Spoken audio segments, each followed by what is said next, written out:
हम लोग जी तो नमस्कार, मैं बढ़ा हूँ रहे राज थे पाठक तो। और आप देख रहे हैं बुलेट न्यूज टीवी। देखिए जिस तरीके से पूरे देश भर में गुस्सा उबाल है, क्योंकि जो घटना घटी है जम्मू कश्मीर के पहलगाम में, उसके बाद से तमाम देश के लोगों की एक ही मांग है कि इसमें जल्द से जल्द न्याय होना चाहिए। उन आतंकियों पर जो है उसी तरीके से प्रहार होना चाहिए। इसमें कई सवाल हैं, सरकार के तौर पे भी सवाल है कि क्या ये सरकार की तरफ से भारत सरकार की बहुत बड़ी चूक, या फिर जिस तरीके से आतंकियों ने खास करके एक धर्म विशेष को टारगेट किया, क्या मैसेज देने का प्रयास था। इस पर हमारे साथ बातचीत करने के लिए सीपीआई के वरिष्ठ नेता हैं इरफान अहमद फातमी जी, वो जुड़े हैं।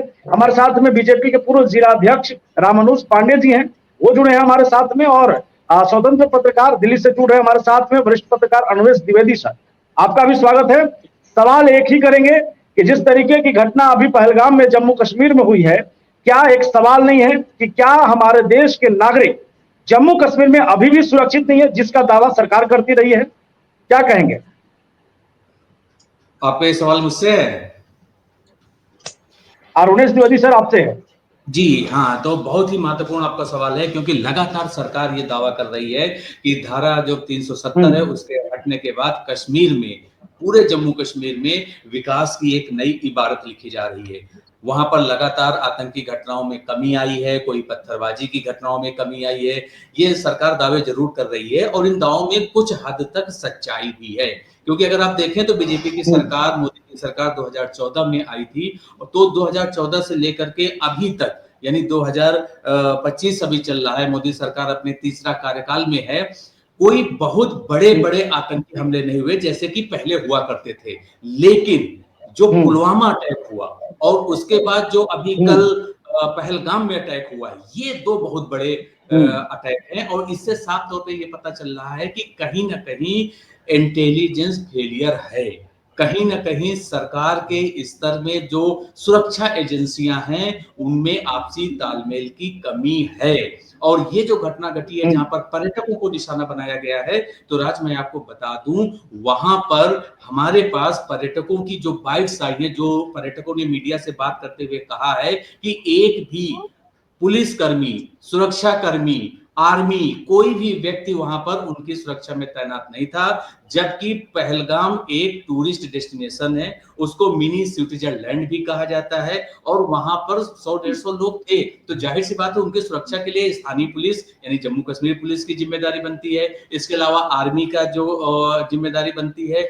ये लोग नहीं आए थे, और टूरिस्ट को धोखा देने के लिए ऐसी खबरें आ रही हैं, सूत्रों के हवाले से पता चल रहा है कि जो टेररिस्ट हैं, जो आतंकवादी हैं, वे खुद नकली एक अपने तरीके की जो पुलिस की ड्रेस होती है या आर्मी वालों की ड्रेस होती है, वो ड्रेस पहन कर आए, ताकि जो पर्यटक है, जो टूरिस्ट है, उसको ये न लगे कि ये आतंकवादी है। और इसके बाद सीधा नाम पूछा, धर्म पूछा, और सुनने में तो यहां तक आ रहा है, हालांकि इसकी पुष्टि नहीं हुई है, कि कई आतंकियों ने कहा कि आप जो भी जेंट्स थे कि आप अपना पैंट उतारो, इस तरह से चेक करने की कोशिश की बिल्कुल। गई हिंदू है या मुस्लिम है। तो ये इंसानियत के नाम पर एक बहुत बड़ा धब्बे हैं, ये ऐसे लोग, ऐसे आतंकी, जिनका इलाज करना और फाइनल इलाज करना, आतंक का अंत करने का ये सबसे सही समय है। और मुझे लगता है कि भारत सरकार इस मामले को गंभीरता से लेगी, तभी अमित शाह कल ही घटनास्थल पर पहुंच गए।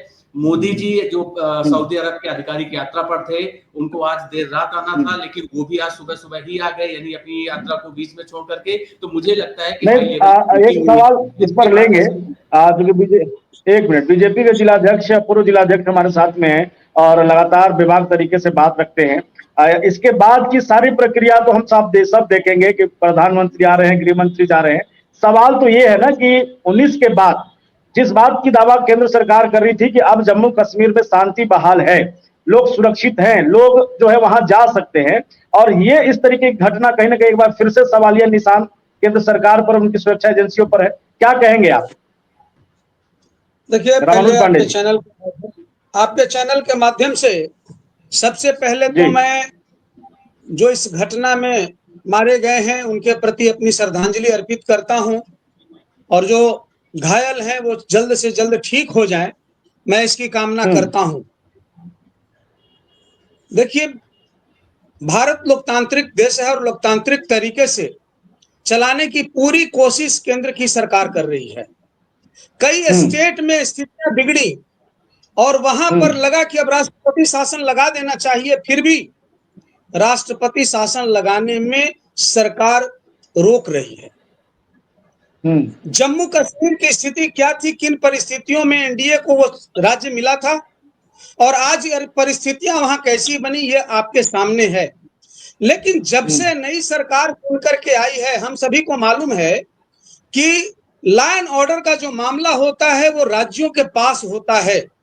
उसके पहले तक, जब तक केंद्र के हाथों में वो पूरी की पूरी व्यवस्था थी, आतंकियों के पास चू बोलने की हिम्मत नहीं थी और आतंक रुक गया था। लेकिन नई सरकार आई, नई सरकार के बयान और कमिटमेंट देखिए और उनकी सहानुभूति किनके साथ जुड़ी है, आतंकियों के साथ और पाकिस्तान के साथ। इन सारे कारणों के बीच में आप महसूस कीजिए कि ये आतंकी आते कहां से हैं, इनको पनाह मिलता कहां है, इन्हें सर छुपाने की जगह कहां मिलती है और ये ऐसे कायराना हरकत कैसे कर पाते हैं।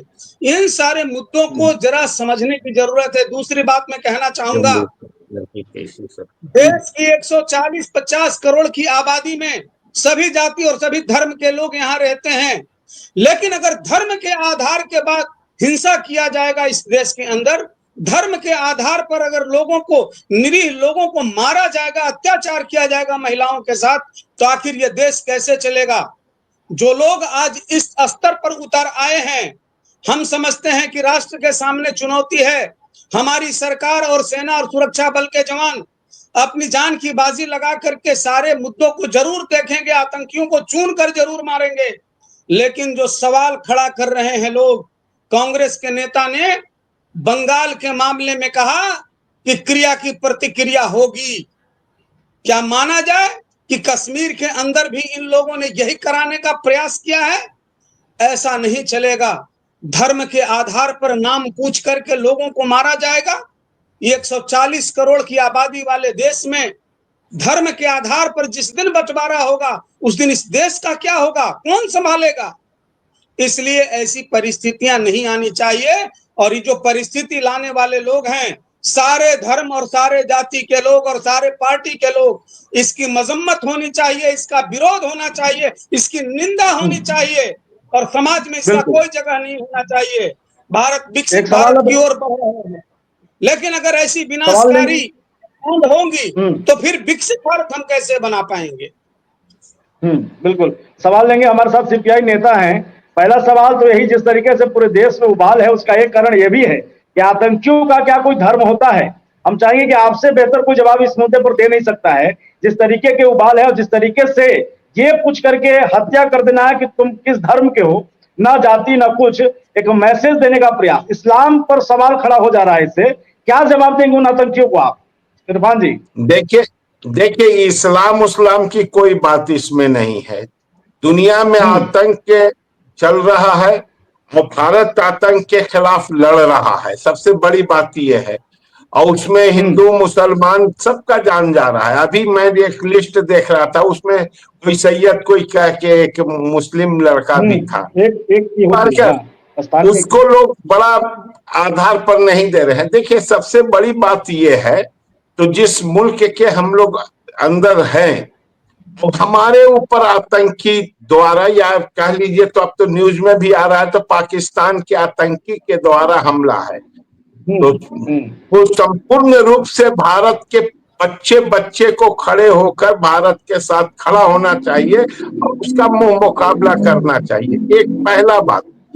दूसरा बात यह है, तो देश के अंदर में पॉलिटिकल पार्टियों का अपना अपना मिजाज है, लेकिन जिस किस्म से फेसबुक पर और जिस किस्म से बातें चल रही हैं, ये आतंकवाद के खिलाफ नहीं बल्कि किसी एक कौम के खिलाफ, ये दुखदायक बात है। इससे हम लोगों को संभालना चाहिए, क्योंकि भारत हमारा आपका सबका है, किसी एक का नहीं है। तीसरी बात, हमारे बीजेपी के अध्यक्ष ने कहा, तो वो केंद्र शासित है, वहां सरकार, भारत सरकार वहां हस्तक्षेप है, सीधा सीधी। आप 3 राज्यों में बंटवारा हुआ है, आप जानिए उसमें किस किस का क्या वहां रोल है। अमित शाह को ये सीधा इल्जाम होना चाहिए। देखिए, पार्टी तो कोई ना कोई पार्टी इस मुल्क के अंदर में रहेगी। इतनी बड़ी हमला होने के बाद गृह मंत्री, प्रधानमंत्री, माननीय प्रधानमंत्री कैसे चैन से बैठे हुए? पहले तो उनको इस्तीफा करना चाहिए था। ये पॉलिटिकल सवाल हमारा है, ये एकदम निचुना पड़। तो ये पहले जिम्मेवारी ले भारत सरकार, और भारत के नागरिकों से अपील करे, तमाम पार्टियों को बुलाकर राष्ट्रीय सुरक्षा के ऊपर बात करे। ये करने में क्यों पीछे हटती है? हम समझते हैं तो राष्ट्रीय सुरक्षा के ऊपर जब बात करते हैं तो देश के अंदर जो देश के नागरिक हैं, भारत सरकार पर ज्यादा विश्वास करेगा, और भारत सरकार पर विश्वास करके हम बाहरी हस्तक्षेप के खिलाफ हम जोरदार लड़ाई लड़ सकते हैं। लेकिन यहाँ के जो फेसबुक की बहादुर लोग हैं, उनके ऊपर भी नकेल लगने, उनको स्वयं सोचना चाहिए। तो ऐसे विपरीत परिस्थिति में जहां देश एकजुट होना चाहिए, वहां आपसी लड़ाई को हम फैला रहे हैं, आपसी लड़ाई को हवा दे रहे हैं। ऐसा काम हरगिज नहीं करना चाहिए।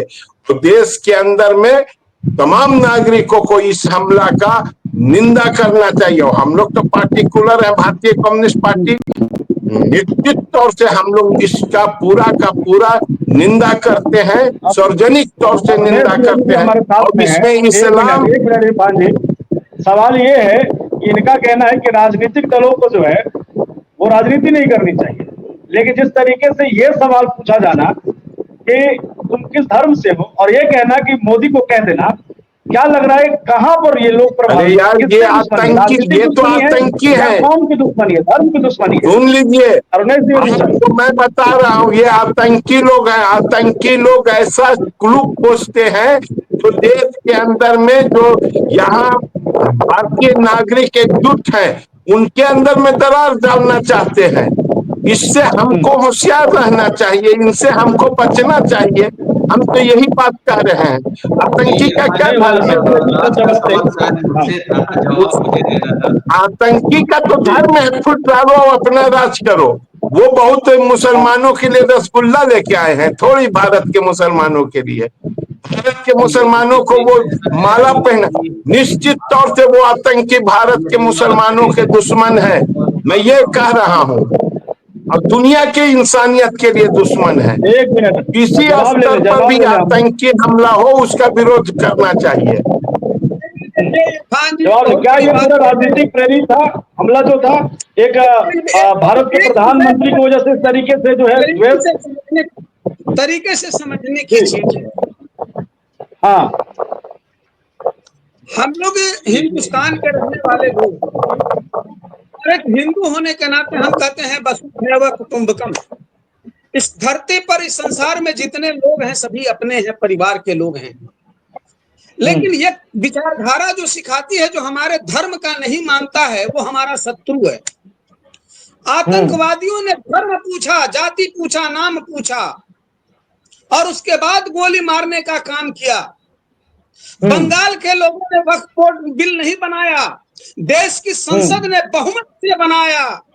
लेकिन मुर्दाबाद में अल्पसंख्यक हिंदुओं के घर जला दिए गए, उनके मणिपुर में पूरा जगह देश में मोब लिंचिंग हो रहा है। ये सारी कामें तो हो रही है भाई, इस पर क्या बात है? आज जो मुद्दा है उस बात पर करें। मणिपुर में तो हो रहा है हिंसा, मोब लिंचिंग तो भारत के अंदर में मुसलमानों को धर्म का नाम ही लेके किया जा रहा है। ये कोई सवाल है?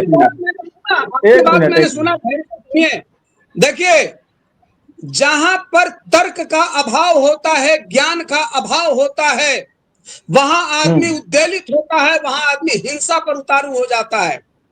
हिंसा का स्थान सभ्य समाज में नहीं है। जो ज्ञानी समाज है उसके यहाँ हिंसा का स्थान नहीं है।